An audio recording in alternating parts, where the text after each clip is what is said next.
When someone plays with your heart, it leaves a mark deeper than most people realize. It's not just the betrayal. It's the feeling that your love, time, and energy were toyed with like they meant nothing. You start to question your worth, replay every conversation, and wonder how you didn't see it coming. But here's the truth. His behavior says far more about him than it ever will about you. And the best revenge? It's not petty, it's not loud, it's powerful, silent self-respect. This isn't about making him suffer. It's about making sure you never suffer like that again. If he played with you, let him regret it. Not through drama, but through your transformation. Because nothing stings more than realizing the person you once took for granted became completely untouchable. When someone plays with your emotions, sending mixed signals, offering crumbs of affection, making promises they never intended to keep, the most powerful thing you can do is cut the cord. That means removing their access to you, emotionally, physically, digitally. This is not about being dramatic. It's not about proving a point. It's about reclaiming your self-respect and choosing peace over chaos. The moment you decide that this person no longer deserves a front row seat in your life, you stop feeding the dynamic that gave him control in the first place. People who play with others usually do so because they've learned they can get away with it. They rely on your hope, your forgiveness, and your desire to see the good in them. They know exactly what to say to reel you back in the moment you pull away. They live off that power. And the more they sense you still care, still wait for their messages, still stalk their social media, still respond when they reach out, the more they keep the game going. They don't have to be consistent because your attention has become so predictable. That's why the moment you go silent, truly silent, they start to notice. Because you're no longer participating in the emotional tug-of-war. Cutting the cord doesn't mean you don't care. It means you care enough about yourself to stop allowing someone to emotionally manipulate you. It means recognizing that love should never feel like a game of control or confusion. You stop giving him space in your mind. Stop rehearsing imaginary conversations and stop reacting to his breadcrumbs. You stop answering texts that come in at 11 p.m. and you stop keeping the door cracked open for what if. The closure you're looking for doesn't come from him changing, it comes from you refusing to engage. When you remove access, you force the other person to feel the absence of your energy. And make no mistake, your energy is powerful. He may not have respected it when he had it, but he'll feel the void when it's gone. And not because you told him to, not because you made a dramatic exit, but because you quietly left the stage. That's when regret starts to brew, not when you beg or plead or explain, but when you vanish. It creates space for him to realize what he's lost without you needing to orchestrate it.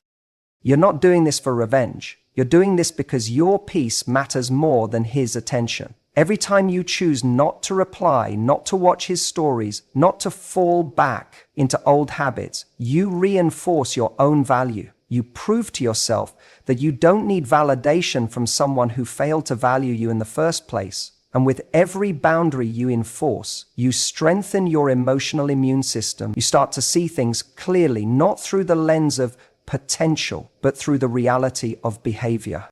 This is how you begin the healing process, not by hoping he changes, but by changing how you show up, by refusing to be an option, by being unavailable for games, by showing up for yourself in the ways he never could. And ironically, the more you pull back, the more magnetic you become, not because you're trying to be, but because someone who respects herself becomes impossible to ignore. He may regret what he lost, but by then, you'll be too far gone to care. After someone has played with your emotions, your first instinct might be to show them what they missed out on, to post pictures of your best self online, to seem happy and unbothered, to make it look like you're thriving just to trigger a reaction. But here's the truth. Real evolution doesn't happen in front of an audience. It happens in silence, in solitude, in the quiet moments where no one is watching. The most powerful transformation you'll ever make won't be for him, it will be for you. Upgrading in private is the opposite of trying to make someone regret losing you by performing happiness. You're not trying to prove that you're over it. You are over it. And that shift is everything. When you evolve in silence, your motivation changes. You stop acting from pain and start building from purpose. Your glow up isn't a revenge plan. it's a healing plan. You're no longer chasing validation, likes, or attention. You're investing in peace, clarity, and a future that has nothing to do with him. When you move quietly, you protect your process. No one needs to know how many nights you cried, how hard you've been working, or how many times you had to drag yourself out of bed just to show up for yourself. It's none of their business, because your progress isn't for public consumption, it's sacred. And the less people know, the stronger you become. You're not distracted by reactions or applause. You're fully in your lane, focused on becoming the version of yourself that you admire. And while you're doing that, while you're evolving, healing, learning, creating, and growing, something powerful starts to happen. You begin to outgrow the version of yourself who tolerated someone who didn't treat you right. You begin to see just how much you were shrinking in that relationship just to keep the peace or keep his attention. And when you realize that, regret stops being the goal. The goal becomes freedom, self-mastery, wholeness. You become so committed to your new standard that the idea of going back to someone who mishandled you feels ridiculous. Here's the ironic part. When you evolve in silence, the change becomes undeniable. You don't need to say a word. You don't need to show off or send signals. One day, if he happens to look back, he won't recognize the woman he once had access to. He won't be able to trace the steps of your growth because you didn't leave breadcrumbs. You just vanished and re-emerged as a woman who would never entertain his kind of behavior again. That's not revenge, that's power.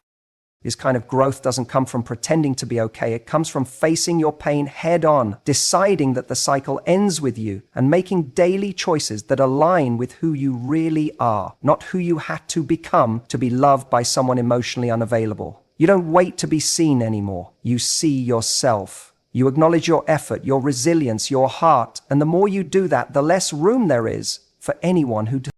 So while he's waiting for you to break, to reach out, to play the same old game, you're becoming someone unrecognizable to that version of your past. Someone grounded, whole, and emotionally unavailable to dysfunction. That's the part he'll regret, not just that he lost you, but that he never even took the time to know the woman you were becoming. And by the time he notices, he won't even know where to find her. There's a moment after the heartbreak, after the silence, after the long nights of overthinking, when you realize you were starving for attention from someone who was never truly present with you. And in that moment, you see it clearly. What you craved wasn't love. It was the illusion of being seen. He gave you just enough to keep you hoping, but never enough to truly feel secure. It wasn't affection, it was distraction. And now you get to change the game, not by chasing more attention, but by choosing intention in every area of your life. Attention feels good in the short term. It's the late night text that says, I miss you. It's the Instagram like 2 weeks after he disappeared. It's the phone call out of nowhere just when you were starting to move on. But attention doesn't equal effort. It doesn't equal investment, and it definitely doesn't equal love. When you stop measuring your worth by how much attention you're getting and start asking yourself whether someone is showing up with real intention, you stop falling for moments and start looking for patterns. You stop needing the thrill of being wanted and start demanding the security of being valued. This isn't just about relationships, it's about your whole life. It's about how you use your time, where you place your focus, and what energy you allow into your world. When you begin living intentionally, you no longer have space for people who are unsure about you. You no longer engage with men who breadcrumb you into emotional confusion. Instead, you become someone who knows what she brings to the table and has no interest in proving it to anyone who can't see it on their own. Replacing attention with intention means being radically honest with yourself. You start asking, why am I drawn to this person? Is it because they make you feel safe and seen? Or because they're unpredictable and you confuse anxiety with passion? You begin to understand the difference between someone liking you and someone who's ready to build with you. The former might give you butterflies, the latter gives you peace. When you live intentionally, you stop performing. You stop trying to be the cool girl who's unbothered by inconsistent behavior. You stop laughing off red flags because you're scared of seeming too emotional. You embrace your standards. You get clear about what you want, not just from a partner, but from life. And because you're no longer willing to negotiate your values just to feel chosen, you naturally repel anyone who isn't serious.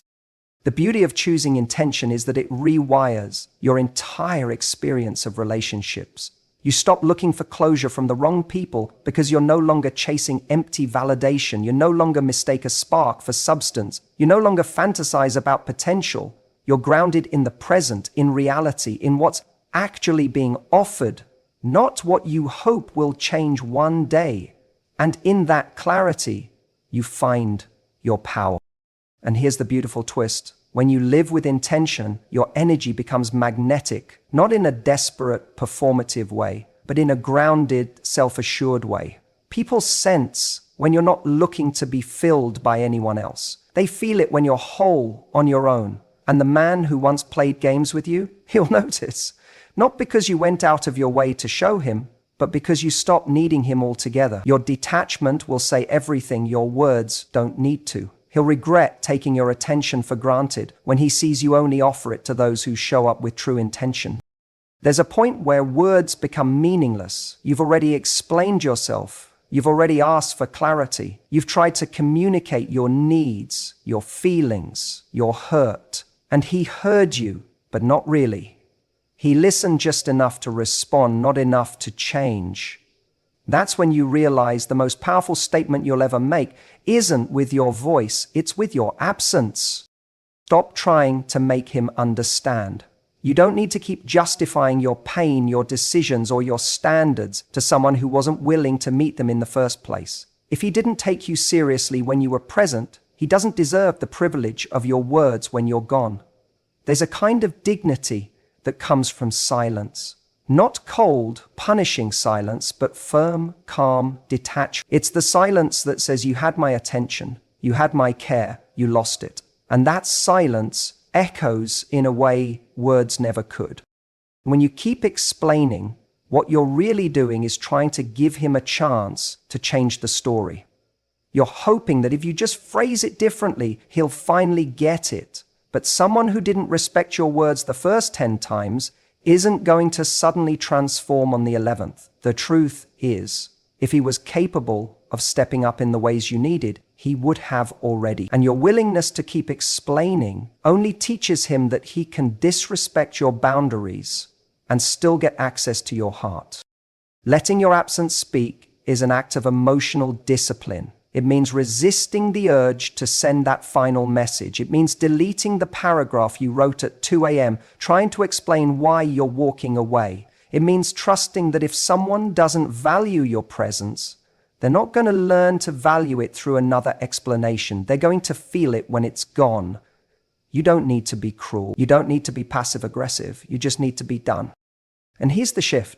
You stop seeking understanding from him and start seeking peace for yourself. You turn that energy inward, you journal it, you process it, you talk to people who actually care to understand you. And in doing so, you begin to realize how much power you gave to someone who wasn't equipped to hold it. You start to forgive yourself, not for loving him, but for expecting more than he could give. And from that forgiveness, you step into clarity. You stop needing him to acknowledge your pain because you acknowledge it. And that's enough. The moment you stop trying to teach someone how to treat you is the moment you reclaim your time, your energy, and your worth. It's not your job to raise him emotionally. It's not your responsibility to keep explaining what respect looks like. If he truly cared, he would have already asked himself what he could do better. And if he didn't, your silence becomes the answer. Your absence becomes the consequence. And eventually that absence will register. Maybe not today, maybe not next week, but one day, when the noise in his life quiets down, he'll notice the space you used to fill. He'll reach for the comfort of your words and find only silence. He'll want the access he used to take for granted and realize it's gone. And by then, it won't be about whether or not he regrets it. It'll be about the fact that you're no longer the woman who waits to be understood. You're the woman who understands herself. And that's the version of you he'll never get back. It's so easy to get stuck in nostalgia, to lie in bed and replay the highlights reel of your relationship. That one weekend where things felt perfect, that night he looked at you like you were the only person in the room, those texts that made your heart race. Your brain will do everything it can to protect your heart from pain, even if that means painting over the red flags with rose-colored memories. But here's the hard truth. The version of the relationship you're clinging to might have only existed in your hopes, not in the reality of how he treated you. Romanticizing the past is like rereading the same chapter in a book you've already outgrown. You know how it ends, and deep down you know it wasn't a happy ending. But because you're afraid of the unknown, you keep going back to what's familiar. You keep telling yourself that maybe it wasn't that bad. Maybe if you just said something differently or been more patient or less emotional, things would have turned out better. That line of thinking doesn't just trap you in the past, it makes you doubt your own truth. But what if you took all of that energy, the daydreaming, the what ifs, the analyzing, and poured it into building the life you actually want? What if, instead of romanticizing the person who couldn't show up for you, you started romanticizing your future? Not some fantasy version of him, but a future where you're deeply respected, emotionally safe, and fully expressed. A future where you wake up next to someone who brings you peace, not anxiety. Where you don't have to guess how they feel. Where your softness is met with strength, not silence.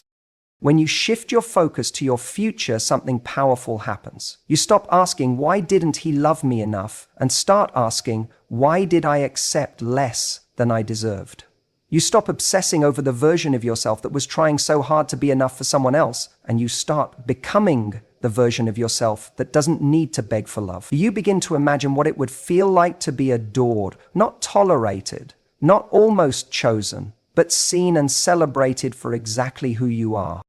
Romanticizing your future also means romanticizing the journey that gets you there, the healing, the glow up, the rediscovery of who you are outside of that relationship. It's not always glamorous. Some days it will feel like 2 steps forward and 5 steps back. But every small decision you make, every boundary you enforce, every time you choose not to reach out, every time you invest in yourself, is a vote for the future you're building. And that version of you, she's not mourning a man who couldn't meet her needs. She's thriving because she finally decided to meet her own. Don't get distracted by the illusion of what could have been. That version of the story only exists in your mind. If he was capable of showing up the way you needed, he would have. And if he ever becomes that man, it'll be too late, because you'll have outgrown the girl who would have settled for so little. That's what he'll regret. Not just losing you, but losing access to a future he was never ready for. And you don't need to prove anything to him.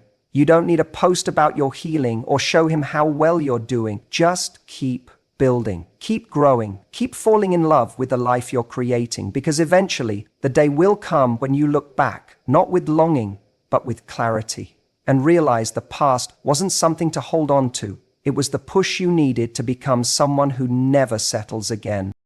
When someone exits your life, especially someone you deeply cared for, it's natural to feel like they've taken something from you. Your time, your trust, your energy, your belief in love. And for a while, that loss can feel like a hole in your heart, a space where something used to live. But here's where everything can shift. That space doesn't have to stay empty. His absence doesn't have to be a subtraction. It can become a powerful addition if you let it. Think about it. What if the space he left behind wasn't a void to be mourned, but a room finally cleared for something better? What if, instead of obsessing over what he took, you started asking yourself what he made room for? His absence, painful as it is, creates a powerful invitation for self-discovery, for expansion, for growth that wouldn't have happened if he'd stayed. Sometimes someone walking away is the universe removing what was never solid, never aligned, never meant to stay past the lesson. You get to decide what his absence means. Does it mean you're not lovable? Or does it mean you're being redirected to something higher, something healthier? Does it mean you weren't enough? Or does it mean he was never capable of receiving the depth of love you are offering? The narrative you choose determines how you heal. If you see his departure as a rejection of your worth, you stay stuck. But if you see it as a redirection to your next chapter, you step into power. There's a version of you that doesn't just survive his absence, but uses it. A version that stops checking his feed, stops rereading old messages, and starts asking better questions. What have I learned about myself from this? What standards am I never compromising again? What parts of me did I ignore just to keep him comfortable? That version of you doesn't look at the end as a failure. She sees it as a clearing, a detox, a reset. She uses the pain to refine her focus, to level up, to become unavailable to anyone who shows up half-hearted. The truth is, his absence will only take from your life if you keep giving it meaning that disempowers you. If you see yourself as abandoned, you'll shrink. But if you see yourself as released, you'll rise. He may have exited without apology. He may have left questions unanswered. But that doesn't have to define you. You're allowed to heal without closure. You're allowed to move forward without revenge. The win isn't making him regret losing you. The win is becoming someone who no longer waits for anyone to realize your value. Every time you choose to invest in yourself, instead of chasing his attention, his absence adds something back to you.